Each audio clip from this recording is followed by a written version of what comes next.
Kita faham tak semua rakyat Malaysia mampu untuk bayar down payment yang besar untuk membeli sebuah Proton X50.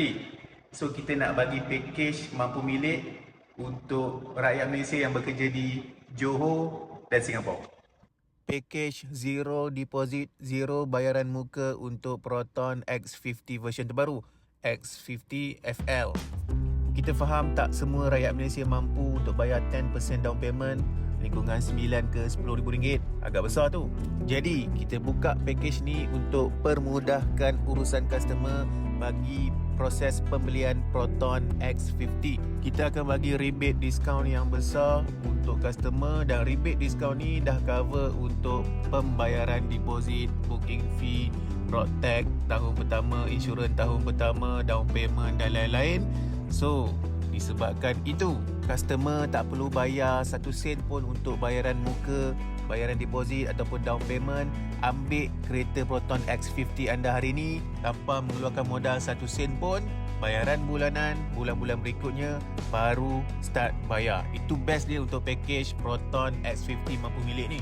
Untuk apply package ni, anda mesti ataupun anda wajib mempunyai dokumen yang lengkap. Mesti mempunyai IC, lesen kereta, lesen motor tak boleh ya, lesen kereta, slip gaji, bank statement. Gaji tak boleh cash, gaji mesti masuk bank. So bank statement diperlukan.